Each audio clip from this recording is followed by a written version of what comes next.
Hello, this is Sierra and welcome to another video. Today we're reading chapter 27 of Hermitcraft Mayhem. We're diving into Grian's POV and seeing what happens. Basically, search party is out and about, looking into the lead that Julius found while trying to read the clone of Kyle Pierce. Apparently tried to kidnap Grian the second time. So, you got that for you, and then, a lot of other fun stuff. If you ever read the past chapters, they're in the playlist to all the chapters if you want, or you can carry on. I don't care what you do, but, just enjoy the ride.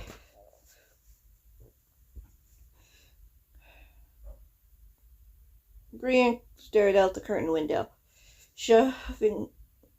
allowing his thoughts to wander. All was quiet outside as the morning turned to afternoon. The base was now teeming with life. His friends were awake, doing their best to prepare for Carnivor's next move. Everyone was expecting an army to charge over the wolves at any moment. That's what it felt like, at least. You've been quiet today. Scar rolled up to the armchair Grian had plopped himself into. The young hermit had barely eaten anything, unable to shake off the memory he'd seen. Something seemed familiar about the man, the one he couldn't quite make out, hidden partially behind the door, clean-shaven, broad shoulders, and muscular. Why did it give him such a queasy feeling inside? Why were there two men wearing headbands? Did they really need that many to keep Impulse down? Impulse. Guilt pierced Grian's heart as Grian glanced at Scar. What was he supposed to say? It wasn't his fault that Grian fell into a trap that led to one of his friends getting taken. He wasn't there. I know you're worried, but they'll be back before you know it, Scar said cheerfully.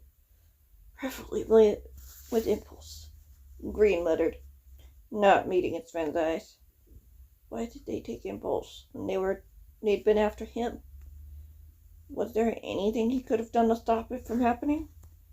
No. He'd been nearly crushed to death. He'd been in no shape to be good to anyone. They don't want to rush things unless they have to. Jem spoke up. She was sitting with skids and beat-ups on the floor, cross-legged and holding hands. We don't want anyone to get hurt. How do you know that isn't happening? Grian asked. I saw what Carver did to him. I heard his screams. Sam had to watch, Liam said calmly. Yeah, and he was quick to volunteer to help when we told him, Jem said. He's going to do everything he can to get him out of there, safely. So will Blake. I'd be there too, but Blakers forbade it, Skids grinned. That's because the last time he did, you got murdered, Jem pointed out. What are the chances it could happen again? Pretty likely, Jem nudged him playfully, considering your luck lately. Hey, Skids chuckled, pushing her away.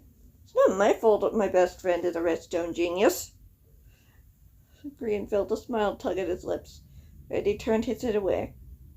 He couldn't get Kyle's words out of his mind, the words spoken in darkness. They'll be punishing him for his misbehavior, Kyle had told him. Smuggler. Gerald knows what truly scares him. Knows how to break you. Grian closed his eyes and sighed. Why did Gerald's ghost have to be so intolerable? What was his goal in doing this? Were they trapping Impulse in a waking nightmare? Grian shuddered at the thought. Didn't they sense that, though? Their enemies had yet to find a way to completely block the link, especially if their target felt utter despair or was experiencing terrible pain. Skid certainly would sense that, if you were paying attention. Did it work like that? You sense anything? Grian hated how dry his voice sounded as he turned to the other hermits on the floor. Nothing urgent, Skids replied. I know he's alive, but like before, I can't sense what he's feeling. So the despair hasn't kicked in yet, Grian pondered. We don't know for sure, Jem replied. Do you think Sam would let us stop by and use the headband to try to intercept impulses? There's no guarantee that will work, Liam warned. Besides, Clara doesn't want any hermits near the hideout. So they found it? Grian perked up. Liam shook his head. We don't know for sure yet. We need to wait for the report. Grian bit his bottom lip and looked out the window. It'd been only an hour since the search team went out. He didn't expect to hear anything back yet, but staring at the empty sky didn't help the nerves stirring within. Will they be back? Scar asked curiously.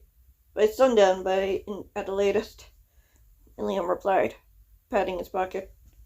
I'll be alerted if there's a problem. Grian barely heard him over his spiraling thoughts. The Kyle clone hadn't been close enough for Grian to make out the expression on Impulse's face. His friend hadn't been given anything to keep him warm either. The headband had been on, and Grian could only guess whatever it was making him see wasn't good. He'll be punished for his misbehavior. Grian swallowed, shaking the repeating thought from his mind. They would know if something was happening, right? There wasn't more they could do but wait. He closed his eyes, resting his forehead against the smooth glass of the window, the curtains pulling away as he let his friend's chatter drown out the whispering voices. Kyle's voice. Why had he volunteered to use the headband on him? Fortunately, there hadn't been another malfunction. Grian, did you hear me? It was beat-ups this time. Grian blinked open his eyes, pulling himself away from the window. He looked over at the trio on the floor. They were all staring at it. Grian shook his head, shaking the last remnants of his thoughts out of his mind. Sorry, I was a bit distracted. It's okay, Beat-up said brightly. We could use your help reaching Impulse, if you're up for it. Better than sitting here doing nothing. Grian flinched at the thought, hopping down from the chair at the group made room for him. What do you need? Strength to break through the barrier, Skate said matter-of-factly. The more of us here, the better chance we have. We're so close, Beat-ups nodded, taking one of Grian's hands. Jem took the other. Just one more might do it. What happens when we do? Grian asked. Find Impulse and talk to him, Skiv replied. Figure out what those jerks are planning? He'd have more information than anyone looking in from the outside. It's worth a shot, Grian sighed. Just say the word, Scar said divinely, folding his hands in his lap. Skiv nodded, closing his eyes. Grian followed his lead as he took deep breaths, trying to chase away the anxiety and fear that nibbled at him. He needed to be here for his friends, do everything he could to find Impulse, to help him. He focused on his connection to his friends, pouring everything he could towards the one person he knew needed him right now. Impulse? Kiz's voice echoed through his mind, bouncing off invisible walls back at them. Why don't we all try together? Jem suggested, her voice cheerful, like a ray of warmth in the midst of the shadows. Were these their shadows or impulses? Grian reached out his middle hand toward Impulse's link, touching a solid wall. He knew he wasn't alone. Impulse, can you hear me? Grian pressed against the wall, imagining a fracturing breaking into pieces, picturing his friend in front of him, close enough to reach out and pull him into a hug. Yet he felt so far away. Please, stop. A sob whispered into his mind. Grian heard a gasp as someone tightened their grip on his hand. Impulse, it's okay. We're coming, Beat-Up said confidently.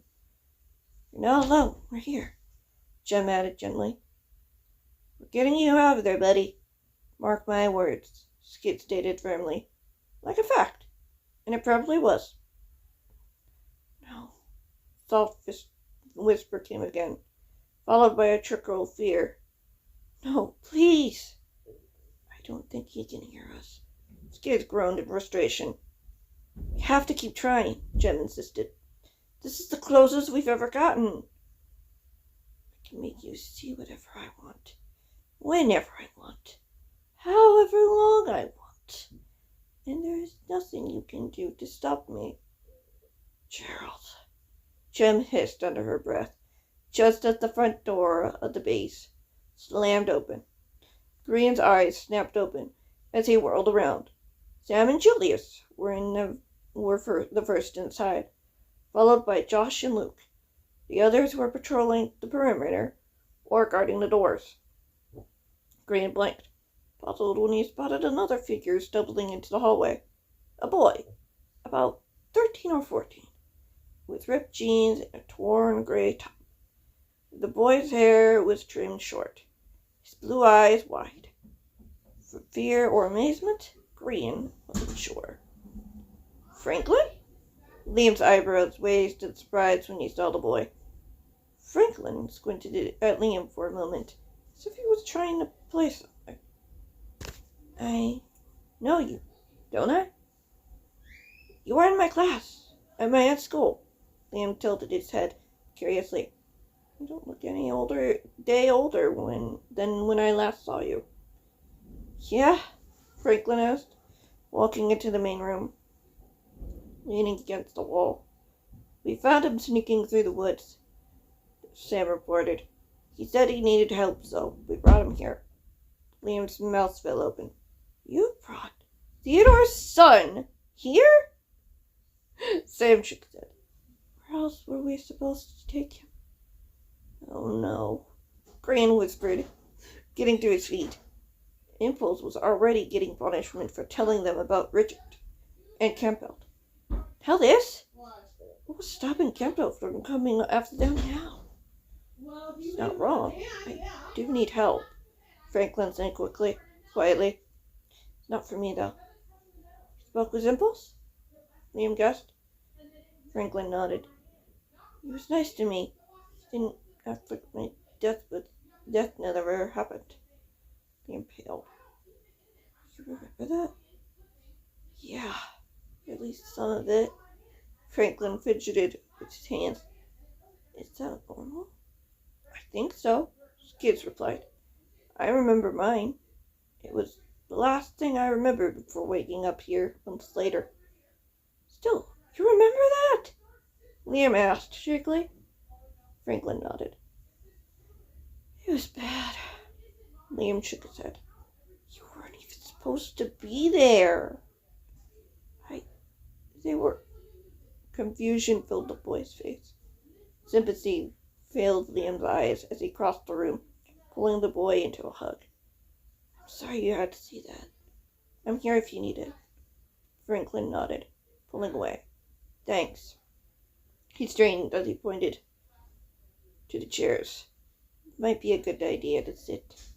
Is Impulse okay? Jem frowned. He's fine now. A pained look filled at Franklin's eyes.